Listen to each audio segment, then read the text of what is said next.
I've been singing it how Cliff Richard remembers it, and not how Elton remembers it. Really? Yeah. How do you know? Well, because he gets it wrong constantly.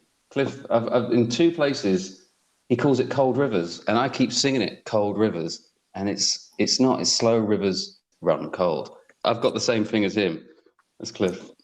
So Cliff I mean, is an Elton song? No, it's not by either of them, is it? It's an Elton. No, it's an Elton song. Elton and Bernie Taupin. Taupin. Lyrical genius behind this ambiguous mess of poetic nonsense. Yeah. Funny, because I just looked at it and it said written by someone else. Oh, really? Yeah. No, it's an Elton and Taupin song. Okay. Yeah, cool. I mean, as far as I know. All right, fine. Yeah, I'll go with that.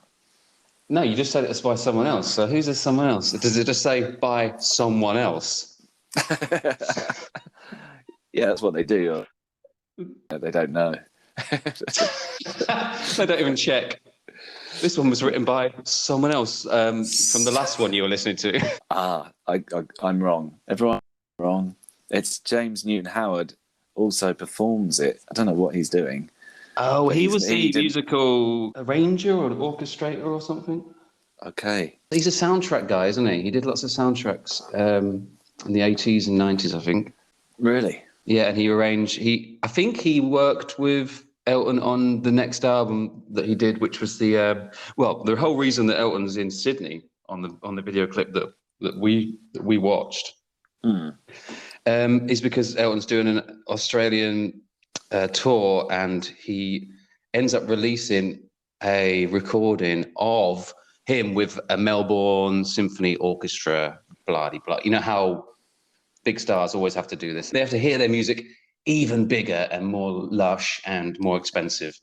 Yeah, with the ultimate sort of like accolade of working with an orchestra. Yeah. And so even grannies can go, well, yes, I suppose it is a good song. Yeah. It's high on the ego checklist, isn't it? Yeah, they've covered all music from zero to when they did it, and they know how to do it all. Yeah, they know good music, and they're not at all just paid to play there. They actually choose to do this, don't they? That's what the orchestras. Yeah, they choose because they love that. They just love doing pop music because it's so fucking easy for them. But they're so in awe of these pop stars as well because they make such gloriously personable songs, and that they could never write because they just read music and play it.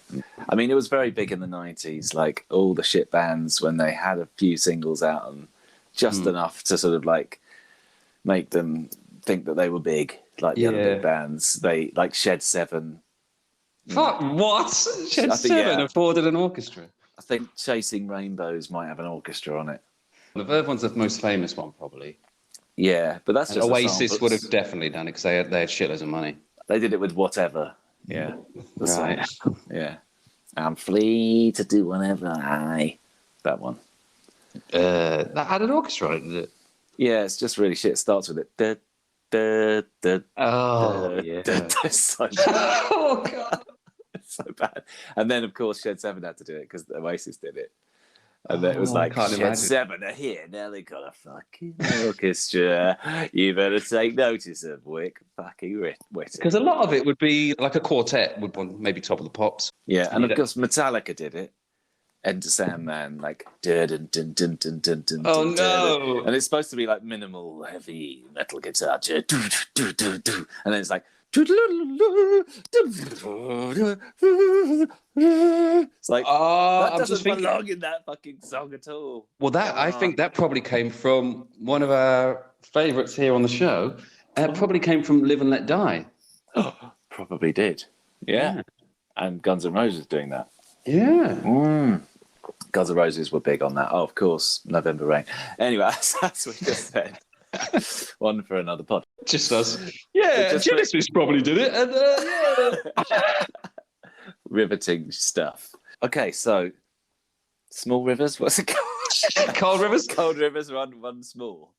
It's, Cliff knows it's Cold Rivers, and I tend to stick with Cliff. Okay, Cliff's version. But Elton probably be a bit upset because the name of it is Slow Rivers.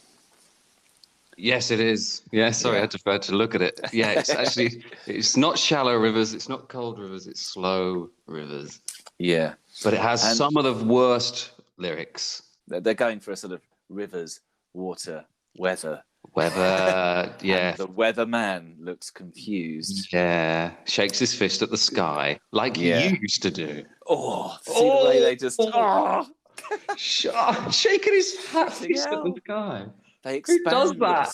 The weatherman would never shake his fist at like the weatherman doesn't hate certain weather. The weatherman loves all weather. The weatherman's excited if it's like good weather because he's like, I can tell I'm going to be watched by millions of people. This is great. Yeah, but like he's not gonna get pissed off at like bad weather and shake his fist. Damn you, hurricane! Exactly. I mean, but why is he shaking his fist anyway? I mean, did they even get to that in the lyrics? Just he looks confused. No, I think it's just an analogy for. Is it because it's raining? Being angry, I think. Yeah, but is it because? Why is he confused? Is it because it's raining, or is it because the river is really slow? But who are we talking about? Are we talking about the hidden meaning, or are we talking about what he's actually saying? The actual thing he's saying is what I'm addressing, and let's get now to what he means, which is what like you used to do, and I suppose that's the point of the song. Yeah. So go on, tell me a bit more about who's the. Well, I don't know. I mean, please enlighten me. Research this. Well. I looked at the lyrics. It's hard to research. It's ambiguous. It's like just totally like it's nonsense. I mean, the most nonsense line is in the chorus when it says, "Slow rivers run cold, shallow waters never sank so low." Yeah, get your head around that. I'm trying. That doesn't make any sense. So you're talking about a person in terms of being shallow. They sank low, doing something horrible. But that doesn't make any sense within water. Well, because you sink in water. The water doesn't sink itself. If it's not like the water has an opinion exactly. The water is not saying, "Oh God." But then there's another line which is delivered by Cliff brilliantly. I mean, he's doing some good acting during this video clip that we watched, the Noel Edmonds Christmas special that's going out on Christmas Day. Mm. And there's this like split screen, and Cliff is acting across the screen. Someone said, "Right, we're going to split the screen, so Elton's going to be on this side of the screen." No one told Elton that, or Elton just didn't listen. No. But Cliff is acting to Elton. Cliff is putting his all into this. He's a professional. He is a professional, and he has the line: "The winter here don't believe in God. The bitter wind just bites through me like a wild dog." What? Oh, oi. And how does he sort of gesticulate on the picture then? Like does he sort of do dog impression? There's another version I've seen, which is the version which Cliff introduces it as cold rivers, and then Elton has to correct him and say slow rivers. And then Cliff says, "Oh, we'll do cold rivers next then." Yeah. Class. I saw that. Yeah. But he does a wild dog in that one. He does like the hand, the kind of claws, the claw hand. Really? Yeah. Oh wow. But when it's cold, he kind of holds his arms. Mm. He's really good, Cliff. I mean, he has got an advantage because he's got arms to use while he's singing, whereas that's a good point. Old Elt, he's using his arms to prop up his hands, which have his fingers on, which are on the keys. They're like cranes. They're like cranes for his hands to sit on the end of. And then his hands just do all the work. That's where the brain is. Yeah, but like there's no need because there's no one listening because he's on a dock in the middle of the Sydney Harbour. Yeah, and you aren't hearing that piano anyway. You're not hearing that piano. It's true. No, I mean whether you're even hearing that voice, I don't even know. No, I'm sure not. No. They were good at syncing though, lip syncing back in those days. They took Top of the Pops seriously, or Noel Edmonds' Christmas special. Yeah, they took it seriously enough to put fake snow, onto Westminster. They took not went to Westminster, like behind Cliff, but just on the wall that goes along the embankment that Cliff is in front of, and they seem to have sprayed the tree that Cliff is standing up against. They seem to have sprayed the trunk of the tree with fake snow, because snow would never land on a trunk of a tree, would it? Unless it blows in like from a real angle. Yeah, you'd see. I mean, I know a bit about snow, living in Norway, and mostly you see the trunk. You see snow on the ground or on the leaves, but on the branches above. On the branches even, but there wouldn't be any leaves there. Yeah, true. In the winter, normally the leaves have already done one. Oh, and there's a little Christmas tree off to one side that hasn't got any decorations on. That's sad. Well, that's probably a good move from the designer there. You know, a cold Christmas tree. I did find another clip of the this Christmas show, and Noel is quite excited about telling us that this is a first. This is the first. This is the first. He says, "Oh well, 2 years ago we were live with the Falklands. Then last year we were live in Sudan because of the Live Aid Band-Aid stuff. But this year, this is this is the first simulcast with Australia for a family show." Holy shit! For a family show, yeah, for a family show, not for a sports event or something like that. Just for a family entertainment show. This is the first. Wow, that's a big milestone. I mean, it does, put things like the Falklands War into perspective, doesn't it? Really. But Noel's really selling the link of the with his jumper. He's got a knitted jumper with the British Isles and the Australian Isles. I guess though, these like guys that do this stuff, like what else have they got to sell? That's their bread and butter, isn't it? That's what they live for. A new link, a new way of presenting something. That's their lives. So yeah, I mean, there must be a department for live broadcast family entertainment firsts. Yeah, I mean, because we know there's a BBC gravy train, don't we? We've been told many times. But employed basically like half the country in the 70s and 80s. Right. It's like national service. You had to work for the BBC.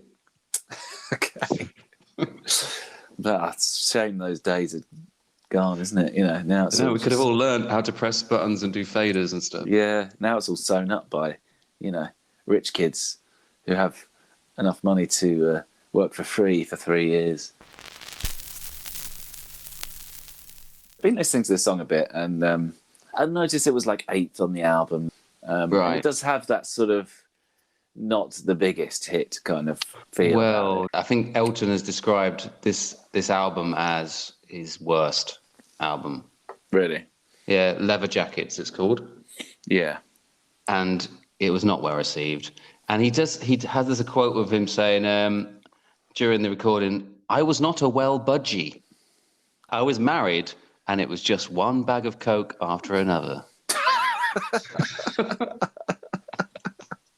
So much in that. Budgies. Yeah. Cute little budgies. Yeah. A marriage. What a strange choice. Marriage and bags of Coke.